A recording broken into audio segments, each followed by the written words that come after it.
ये कहानी Lord of the rings की तीनों फिल्मों से पहले की है, लेकिन इसे उनके बाद रिलीज किया गया था। इस फिल्म में अलग अलग जातियों के लोग दिखाई देते हैं, जैसे कि एल्व्स जो बेहद अमीर और हुनरमंद होते हैं। ये पहाड़ों में रहते हैं और हाथ के काम में माहिर होते हैं। एल्व्स अमर होते हैं, यानी वो कभी मरते नहीं, इसलिए कई लोग उन्हें भगवान जैसा मानते हैं। कहानी में 5 जादूगरों विजर्ड्स का भी जिक्र आता है, जिनमें गैंडल्फ द ग्रे, सारूमन और एक तीसरा जादूगर ब्राउन कहलाता है। इन तीनों का किरदार इस कहानी में देखने को मिलता है। दूसरी ओर हॉबिट्स नाम के छोटे कद के लोग शायर नाम की जगह में रहते हैं। वहाँ पर न लड़ाई होती है न हिंसा। वो लोग बस खाते पीते मौज मस्ती करते हैं और हमेशा खुश रहते हैं। अब बात करते हैं ऑर्क्स की। ये दरअसल राक्षसों की एक प्रजाति है जो हर जीव के दुश्मन है। इनके नेता का नाम है अजोग। इनके साथ ही गॉब्लिन्स नाम की प्रजाति भी होती है, जो कि ऑर्क्स की ही एक शाखा है। तो ये थी वो अलग अलग प्रजातियां जो आपको इस कहानी में आगे देखने और सुनने को मिलेंगी। अब आते हैं असली किरदार पर, बिल्बो बैगिंस,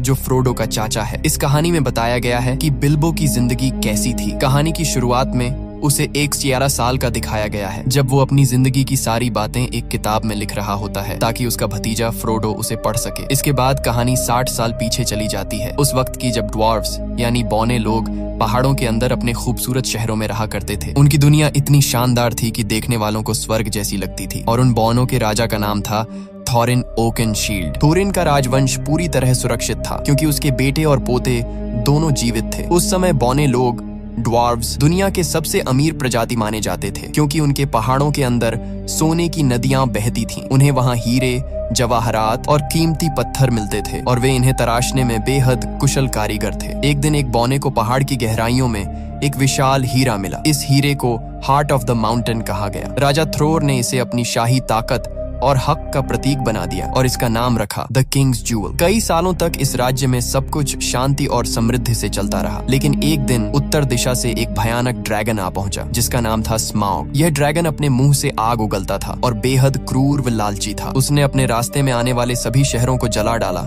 और फिर उस पहाड़ में घुस गया जहाँ बौने रहते थे। उसने सारा सोना और खजाना अपने कब्जे में ले लिया, अपनी लालच और शक्ति दिखाने के लिए। इस हमले में वह कीमती हीरा हार्ट ऑफ द माउंटेन यानी राजा का हीरा एरेबोर भी खो गया। जो बौने कभी सोने के साम्राज्य के मालिक थे, अब बेघर और बेसहारा बन गए। स्माउग नाम का वो ड्रैगन पूरे इलाके पर राज करने लगा और सारे बौनों को पहाड़ों से भागना पड़ा। इसी दौरान एल्व्स की सेना वहां पहुंची। राजा थ्रोर का पोता थ्रेन उनसे मदद की भीख मांगता है, लेकिन एल्व्स ने मदद करने से इनकार कर दिया। उनके राजा को डर था कि अगर उन्होंने कुछ किया तो उनके लोग ड्रैगन के क्रोध का शिकार हो जाएंगे, इसलिए उन्होंने मुड़कर देखना तक गवारा नहीं किया। इसके बाद बौने पूरी तरह बेघर हो गए। वो जंगलों में भटकने लगे और राजकुमार थॉरिन को इंसानों के लिए मजदूरी तक करनी पड़ी। जो लोग कभी सोने के महलों में रहते थे, वो अब दर दर की ठोकरें खाने लगे। इस तरह वो बौने जो कभी स्वर्ग जैसी जगह पर रहते थे, अब हमेशा के लिए अपना घर और राज्य खो बैठे। कई साल इसी तरह बीत गए। फिर एक दिन जादूगर गंडाल्फ द ग्रे ने बिल्बो बैगिंस के घर पर एक अजीब सी पार्टी रखी, जिसके बारे में बिल्बो को खुद कुछ पता नहीं था। उस रात 13 बौने, 13 ड्वार्व्स वहां पहुंचे, जिनमें थॉरिन ओकेनशील्ड भी शामिल था, जो राजा थ्रोर का पोता और बौनों का नेता था। पार्टी के दौरान उन्होंने बताया कि अब पंछी फिर से उन पहाड़ों की ओर लौटने लगे हैं जहां वे पहले रहा करते थे। एक भविष्यवाणी के अनुसार जब पंछी वापस एरेबोर की ओर लौटने लगे तो इसका मतलब होता है कि स्माउग नाम का ड्रैगन अपनी तबाही के अंत के करीब है। थॉरिन कहता है, अगर ये संकेत हमने देखा है तो दूसरों ने भी देखा होगा और अब वे सब भी हमारे एरेबोर पर कब्जा करना चाहेंगे, जहां अनगिनत खजाने और सोना अब भी छिपा है। लेकिन हम ऐसा नहीं होने देंगे। हम स्माउग को मार गिराएंगे, उसे भगा देंगे और अपना घर, अपनी जमीन और अपना गर्व वापस हासिल करेंगे। तभी एक बौना कहता है, लेकिन तुम भूल रहे हो, पहाड़ का मुख्य दरवाजा तो बंद है, अंदर जाने का कोई रास्ता नहीं। तभी गैंडल्फ मुस्कुराता है और अपनी जेब से एक चाबी निकाल कर कहता है, यह चाबी तुम्हारे पिता ने मुझे दी थी ताकि मैं इसे सुरक्षित रख सकूं। ये देखकर एक और बौना कहता है, अगर चाबी है तो जरूर कोई गुप्त दरवाजा भी होगा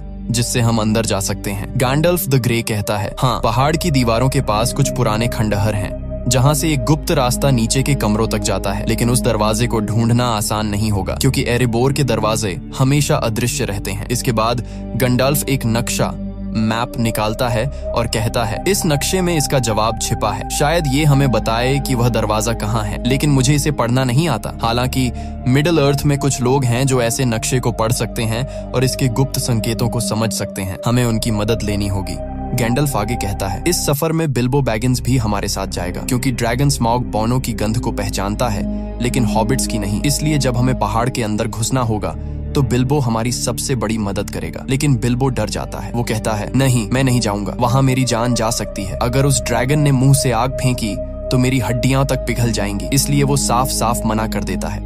मगर अगले दिन जब सभी बौने और गैंडल्फ रवाना हो जाते हैं तो बिल्बो को अचानक कुछ महसूस होता है। वो भागता हुआ उनके पीछे जाता है और उनके दिए हुए सहमति पत्र कॉन्ट्रैक्ट पर दस्तखत कर देता है। अब बिल्बो भी उन 13 बौनों की टोली का हिस्सा बन जाता है और सब मिलकर उस जगह की ओर निकल पड़ते हैं जहां ड्रैगन स्मॉग रहता है, यानी एरिबोर की दिशा में। पूरा दिन सफर करने के बाद रात को जब वो एक जगह आराम करने रुकते हैं तो उन्हें एहसास होता है कि चारों तरफ ऑर्क्स राक्षस घूम रहे हैं। तभी एक बुजुर्ग बौना अपनी पुरानी यादें सुनाने लगता है। वो कहता है, जब स्मॉग ने हमारे पहाड़ों पर कब्जा कर लिया था तब हमारे राजा ने अपनी पुरानी नगरी वापस लेने की कोशिश की थी, लेकिन उससे पहले ऑर्क्स की सेना आ पहुंची। उनका नेता बेहद भयानक और शक्तिशाली था। उसका नाम था अज़ोग। राजा थ्रॉर यानी थॉरिन के दादा ने उससे सीधे लड़ाई की, लेकिन अज़ोग ने उनका सिर काट दिया। इस सदमे से थॉरिन के पिता थ्रेन पागल हो गए और फिर कभी नहीं मिले। लेकिन थॉरिन ने हार नहीं मानी। उसने अज़ोग का मुकाबला बिना हथियार के किया और लंबी लड़ाई के बाद अपनी तलवार से अज़ोग का एक हाथ काट दिया। तब उस दानव को एहसास हुआ कि थॉरिन की नस्ल को मिटाना आसान नहीं है। मगर उस युद्ध में बौनों की पूरी सेना खत्म हो गई और कुछ ही बौने जिंदा बच पाए। फिर वह बौना गर्व से कहता है, उसी दिन मुझे समझ आया कि अगर कोई हमें दोबारा एकजुट कर सकता है तो वो सिर्फ थॉरिन ओकनशील्ड ही है। इसीलिए आज थॉरिन और उसके 12 साथी बौने अपने पहाड़ एरिबोर को वापस पाना चाहते हैं और गैंडल्फ जानता है कि ये उनका हक है, इसीलिए वो पूरी तरह उनके साथ है।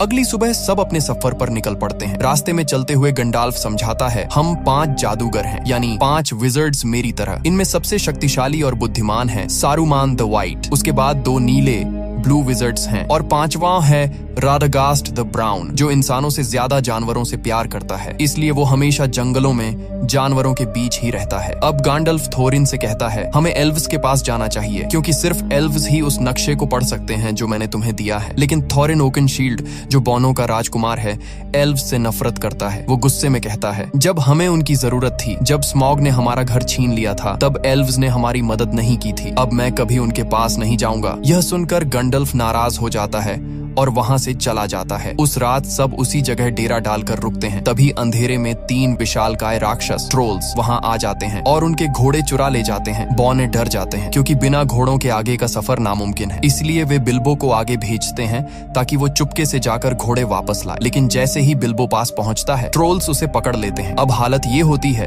कि सभी बौनों को पकड़ लिया जाता है और ट्रोल्स उन्हें आग पर भून कर खाने की तैयारी करने लगते हैं। तभी उनमें से एक ट्रोल कहता है, जल्दी करो, सूरज निकलने वाला है। अगर सूरज की रोशनी हम पर पड़ी तो हम सब पत्थर बन जाएंगे। इसी बीच बिल्बो अपनी चालाकी दिखाता है। वो तीनों ट्रोल्स से बातों में उलझाने लगता है, उन्हें आपस में झगड़वाने लगता है ताकि वक्त निकल जाए। और जैसे ही सुबह की पहली किरणें निकलती हैं, उसी वक्त गैंडल्फ ऊंची चट्टान पर खड़ा होता है। वो अपनी जादुई छड़ी से उस चट्टान पर वार करता है और चट्टान टूटकर 2 हिस्सों में बंट जाती है। उसके पीछे से निकलती हुई सूरज की तेज किरणें सीधी ट्रोल्स पर पड़ती हैं और देखते ही देखते तीनों ट्रोल्स पत्थर बन जाते हैं। इस तरह बिल्बो की समझदारी और गैंडल्फ के जादू से सारे बौने बच जाते हैं और उनका सफर फिर से जारी होता है। आगे बढ़ते हुए गैंडल्फ का 5वां साथी उनके पास पहुंचता है, जिसका नाम है राडागास्ट द ब्राउन। वो भी एक जादूगर है, लेकिन बाकी सभी से बिल्कुल अलग। उसके कपड़े मिट्टी से सने होते हैं और उसके आसपास हमेशा जानवर और पक्षी घूमते रहते हैं। वो गैंडल्फ से घबराई हुई आवाज में कहता है, ग्रीनवुड बीमार हो गया है। ग्रीनवुड उस बड़े जंगल का नाम है। वो बताता है कि वहाँ अब पेड़ पौधे उगना बंद हो गए हैं और जंगल में अब भयानक मकड़ियां बस गई हैं। वो कहता है, ये सारी मकड़ियां डोल गुलदूर नाम की जगह से आई हैं। डोल गुलदूर दरअसल ग्रीनवुड के अंदर एक पुराना किला है जो कभी सौरॉन की शरण स्थली हुआ करता था। गैंडल्फ हैरान होकर कहता है, लेकिन वो तो अब वीरान पड़ा है। इस पर राडागास्ट जवाब देता है, नहीं गैंडल्फ, वो वीरान नहीं है, मैं खुद वहाँ गया था। उसकी आंखों में डर झलकता है। वहाँ एक काली परछाई है, एक प्राचीन राक्षस की आत्मा जो अंधेरे की दुनिया से आत्माओं को बुला सकती है। उसने मुझ पर हमला किया, लेकिन मैंने किसी तरह खुद को बचा लिया और तभी मैंने अंधेरे में उस छाया को देखा। वो सौरॉन की थी। इतना कहकर राडागास्ट एक अजीब सी तलवार निकालता है और गैंडल्फ को दिखाता है। वो कहता है, ये तलवार तलवार किसी इंसान की बनाई हुई नहीं है, ये जीवित दुनिया की नहीं, कुछ और है। गैंडल्फ उस तलवार को देखते ही समझ जाता है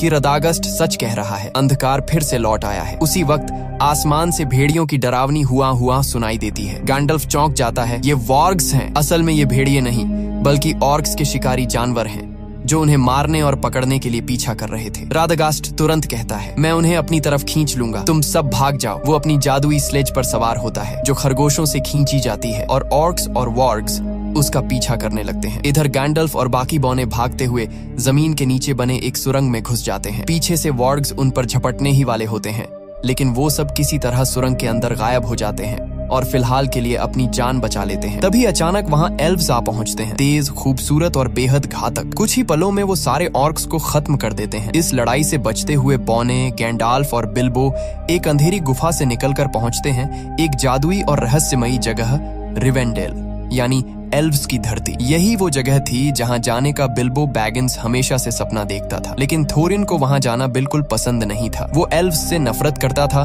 क्योंकि जब उसके कबीले को उनकी सबसे ज्यादा जरूरत थी तब एल्व्स ने मदद करने से इनकार कर दिया था। फिर भी गैंडाल्फ की मनाने पर थोरिन और बाकी बौने वहां जाने के लिए तैयार हो जाते हैं। एल्व्स उनका स्वागत करते हैं और उसी वक्त गैंडाल्फ थोरिन से कहता है कि वो नक्शा उसे दे दे ताकि वो इसे एलरॉन्ड यानी एल्व्स के राजा को दिखा सके। थोरिन पहले तो हिचकिचाता है लेकिन आखिरकार मान जाता है। जब एलरॉन्ड नक्शे को ध्यान से देखता है तो उसे उसमें एक गुप्त संदेश दिखाई देता है। वो बताता है कि ड्यूरिन डे पर तुम्हें ग्रे स्टोन के पास खड़ा होना होगा और वहीं से तुम्हें वो गुप्त दरवाजा दिखाई देगा जो केवल एक खास चाबी से ही खुलेगा। वो आगे समझाता है कि ड्यूरिन डे वो दिन होता है जब पतझड़ का आखिरी चांद और सर्दी का पहला सूरज एक साथ दिखाई देते हैं और वो दिन बहुत जल्द आने वाला है। लेकिन एलरॉन्ड उन्हें चेतावनी देता है, तुम ही अकेले नहीं हो जो उस जगह पर नजर रखे हुए हो, बहुत से लोग वहां पहुंचने की कोशिश कर रहे हैं। और तभी वहां प्रकट होता है एक और शक्तिशाली जादूगर, सारूमन द व्हाइट, जो ताकत में गैंडाल्फ के बराबर है। सारूमन गैंडाल्फ से कहता है, हमें उन पहाड़ी रास्तों पर नहीं जाना चाहिए जहां ड्रैगन स्मॉग सो रहा है, क्योंकि वो पिछले 60 सालों से गहरी नींद में है। अगर वो जाग गया तो ये पूरी दुनिया राख में बदल जाएगी। लेकिन तभी यूनिकॉर्न्स कहते हैं, अगर स्मॉग जाग गया और उसने दुश्मनों के साथ हाथ मिला लिया तो तबाही ऐसी होगी जिसकी इंसान कल्पना भी नहीं कर सकता। वे गैंडाल्फ को सब कुछ बताते हैं जो रैडगास्ट यानी 5वां और भूरा जादूगर पहले ही बता चुका था, लेकिन सारूमन उनकी बातों पर यकीन करने से इनकार कर देता है। तभी एलरॉन्ड एल्व्स का राजा गंभीर आवाज में कहता है, 400 साल पहले जब अंधकार ने इस धरती को निगला था तब हर चीज खत्म हो गई थी। अब बड़ी मुश्किल से हमने फिर से शांति पाई है और मैं नहीं चाहता कि वो विनाश दोबारा लौट आए। इसलिए एल्व्स और सारूमन दोनों ही थोरिन के मिशन में साथ जाने से इनकार कर देते हैं। मगर थोरिन को किसी की मदद की जरूरत नहीं थी। वो पहले से ही एल्व्स से नाराज था, इसलिए बिना कुछ कहे, बिना अलविदा बोले वो वहां से निकल जाता है। कुछ समय बाद थोरिन और उसके साथी पहुंचते हैं धुंध से ढकी पहाड़ियों में, जिन्हें मिस्टी माउंटेन्स कहा जाता है। कहते हैं यहाँ विशाल पत्थरों के जोड़े रहते हैं जो जिंदा हैं और एक दूसरे से लड़ते रहते हैं। शुरुआत में किसी को यकीन नहीं होता, लेकिन अचानक पूरी घाटी हिलने लगती है, आसमान गूंज उठता है और सामने दिखते हैं वो विशाल पत्थर जो सचमुच एक दूसरे पर हमला कर रहे थे। उनकी टक्कर से पूरी धरती कांप उठती है और थोरिन का दल अपनी जान बचाने के लिए भागने लगता है। कोई और रास्ता न देखकर वे पहाड़ों की गुफाओं में छिप जाते हैं, लेकिन जैसे ही वे अंदर जाते हैं उन पर हमला कर देते हैं गॉब्लिन्स, डरावने, कुरूप और खून के प्यासे जीव। वे सारे बौनों को पकड़ लेते हैं और गहराई में ले जाते हैं। उधर दूसरी तरफ दिखाया जाता है कि ऑर्क्स और उनके निर्दयी नेता एजॉग, जो कभी थोरिन के हाथों अपनी बाह गंवा चुका था, अब गुस्से से पागल हो चुका है। वो दहाड़ते हुए अपने सैनिकों को आदेश देता है, थोरिन को ढूंढो और उसका सर मेरे सामने लाओ। थोरिन सोचता है कि एजॉग मर चुका है, लेकिन हकीकत में वो जिंदा है और अब उसकी आंखों में सिर्फ एक ही जुनून जल रहा है, थोरिन और उसके पूरे कबीले का सफाया करने का। थोरिन और बाकी सारे बौने अब ऑर्क्स के हाथों में कैद थे। तभी गॉब्लिन्स का राजा हंसते हुए कहता है, कोई है जो तुम्हें ढूंढ रहा है, कोई जो तुम्हें मारना चाहता है, उसका नाम है एजॉग। वो अपने एक आदमी को भेजता है ताकि एजॉग से सौदा किया जा सके, थोरिन और उसके साथियों की मौत के बदले इनाम के लिए। अब ये 13 बौने पूरी तरह गॉब्लिन्स की कैद में थे, लेकिन उनके साथ बिल्बो बैगिंस नहीं था। दरअसल जब गॉब्लिन्स ने उन सब पर हमला किया था, उसी अफरा तफरी में बिल्बो नीचे अंधेरी खाई में गिर पड़ा। वो इतनी गहराई में जा गिरा जहां रोशनी का नामो निशान नहीं था, एक ऐसी जगह जिसे अंडरवर्ल्ड कहा जाता है। वहीं उसके साथ एक गॉब्लिन भी नीचे गिरता है। दोनों बेहोश पड़े होते हैं। तभी अंधेरे में एक डरावना, पतला, चमकती आंखों वाला जीव आता है, गॉलम। गॉलम यहाँ अंधेरे झीलों के बीच रहता है मछलियां और गॉब्लिन्स खाकर जिंदा रहता है। उसके पास एक रहस्यमयी अंगूठी है, वो अंगूठी जिसमें अपार ताकत छिपी है। जब वो बेहोश गॉब्लिन को देखता है तो उसे घसीटकर ले जाने लगता है, लेकिन तभी गॉब्लिन होश में आ जाता है। गोलम गुस्से में एक पत्थर उठाता है और उस पर हमला कर देता है, और उसी झगड़े के दौरान वो अंगूठी, उसकी सबसे कीमती चीज, उसके जेब से गिर जाती है। दूर कोने में छिपा बिल्बो ये सब देख रहा होता है। वो धीरे से आगे बढ़ता है और वो अंगूठी उठाकर अपनी जेब में रख लेता है। उसे पता नहीं था कि उसने अभी अभी पूरी दुनिया की किस्मत अपने हाथों में ले ली है, लेकिन अब बिल्बो के सामने नई मुसीबत थी। इस अंधेरी जगह से निकलने का रास्ता उसे मालूम नहीं था। तभी सामने से वही डरावना गोलम आता है। उसकी आंखों में खून उतर आया था। वो बिल्बो को देखकर गुर्राता है और कहता है, माय प्रेशस, तू यहाँ क्या कर रहा है? वो बिल्बो को मार डालना चाहता है, लेकिन बिल्बो हिम्मत दिखाता है और कहता है, ठहरो, चलो एक खेल खेलते हैं। अगर मैं तुम्हारे सारे पहेलियों के सही जवाब दे दूं और तुम मेरी पहेली न सुलझा सको तो तुम मुझे बाहर का रास्ता दिखाओगे। गोलम मुस्कुराता है और शुरू होता है पहेलियों का खेल। मौत और आजादी के बीच एक खतरनाक दांव। दोनों एक दूसरे से अजीब सवाल पूछते हैं। हवा, आग, पहाड़, वक्त और अंधकार पर पहेलियां। एक एक करके बिल्बो सबके जवाब दे देता है, और आखिर में जब बिल्बो की बारी आती है वो धीमे से कहता है, बताओ मेरी जेब में क्या है? गोलम हैरान रह जाता है। वो 3 बार कोशिश करता है, लेकिन हर बार नाकाम होता है, और अब शर्त के मुताबिक उसे बिल्बो को बाहर का रास्ता दिखाना था। पर तभी उसे एहसास होता है कि उसकी प्रेशस यानी वो अंगूठी गायब है। उसकी आंखों में पागलपन उतर आता है। वो गुर्राते हुए चिल्लाता है, वो इसे ले गया, वो चोर इसे ले गया। बिल्बो समझ जाता है कि मामला बहुत खतरनाक हो गया है। वो अंधेरे में भागता है, पत्थरों पर फिसलता हुआ, और अचानक गिर पड़ता है। उसी पल उसकी जेब से अंगूठी निकलकर हवा में उछल जाती है। बिल्बो उसे पकड़ने की कोशिश करता है और वो सीधे उसके उंगली में जा फंसती है, और अगले ही पल बिल्बो गायब हो जाता है। गोलम उसे नहीं देख पाता, बस उसकी आवाज सुनाई देती है। तभी बिल्बो समझता है ये कोई साधारण अंगूठी नहीं है, ये पहनने वाले को पूरी तरह अदृश्य बना देती है। उधर ऊपर दिखाया जाता है कि गैंडाल्फ ठीक उसी वक्त वहां पहुंच चुका होता है जहां सारे बौने गॉब्लिन्स के कैदी बने हुए थे। वो अपनी जादुई शक्ति से हमला करता है और शुरू हो जाती है एक भयंकर लड़ाई। गॉब्लिन्स का राजा, एक विशालकाय भयानक जीव, गर्जना करता है, लेकिन गैंडाल्फ अपनी तलवार से उसका सिर काट देता है। धुएं और आग के बीच सारे बौने आजाद होकर भागते हैं और आखिरकार पहाड़ों के रास्तों से बाहर निकल आते हैं। वहीं दूसरी तरफ बिल्बो धीरे धीरे अंधेरे से बाहर निकलता है, लेकिन गोलम उसके रास्ते में आ जाता है। उसकी आंखों में पागलपन और नफरत झलक रही होती है। बिल्बो चुपचाप तलवार निकालता है। वो गोलम को मार सकता था, पर उसी पल वो रुक जाता है। उसे उस जीव पर दया आ जाती है जो अपनी लालच और तन्हाई में खुद ही कैद हो गया था। बिल्बो उसे मारे बिना उसके ऊपर से छलांग लगाता है और भाग निकलता है। गोलम उसकी चीखती आवाज के साथ गुफा में गूंज उठता है, वो चोर, उसने मेरी प्रेशस चुरा ली। और उसी पल से गोलम के दिल में जल उठती है बिल्बो के लिए नफरत की आग। बाहर निकलने पर बिल्बो की मुलाकात थोरिन और बाकी बौनों से होती है। सब उसे देखकर हैरान रह जाते हैं, वो कैसे बच निकला। लेकिन उनकी राहत ज्यादा देर नहीं टिकती, क्योंकि तभी अचानक आसमान से आवाजें आने लगती हैं। एजोग और उसकी ऑर्क्स की फौज वहां पहुंच चुकी होती है। वो विशालकाय भेड़ियों, वॉर्ग्स पर सवार होकर हमला करते हैं। बौने अपनी जान बचाने के लिए भागते हैं और एक ऊंची चट्टान तक पहुंच जाते हैं। आगे रास्ता खत्म, पीछे मौत। गैंडाल्फ तुरंत सबको आदेश देता है, पेड़ों पर चढ़ो। सब तेजी से ऊपर चढ़ते हैं, लेकिन वॉर्ग्स नीचे से छलांग लगाकर पेड़ों को हिलाने लगते हैं। हवा में डर और चीखें भर जाती हैं। गैंडाल्फ अपनी छड़ी उठाता है और एक शक्तिशाली मंत्र बोलता है, नार फायर। अचानक आग भड़क उठती है और वो जलते हुए पाइन कोन नीचे फेंकता है। आग की लपटें भेड़ियों को घेर लेती हैं। कई ऑर्क्स जलकर गिर पड़ते हैं। आसमान में धुआं उठ रहा था।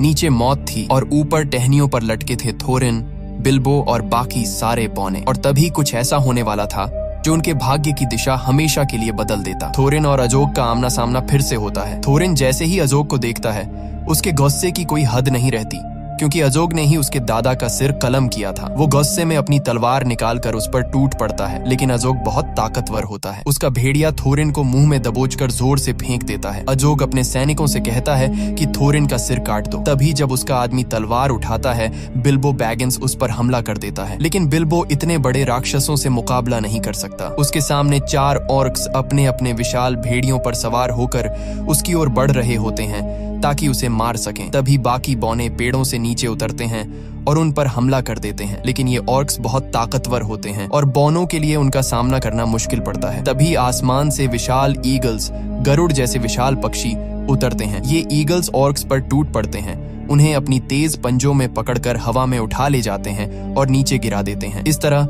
बिल्बो बैगिंस, थोरिन और बाकी सभी की जान बच जाती है। इन ईगल्स को यहाँ भेजा था गैलाड्रियल ने, जो एक एल्फ होती है और गैंडाल्फ पर पूरी तरह भरोसा करती है। उसे पूरा यकीन होता है कि गैंडाल्फ जो कह रहा है वो सच है और बिल्कुल सही है, इसलिए उसने मदद भेजी थी। ईगल्स सबको उठाकर दूर सुरक्षित जगह ले जाते हैं, जबकि नीचे अजोग और उसके बाकी सैनिक गुस्से में उन्हें जाता हुआ देखते रह जाते हैं।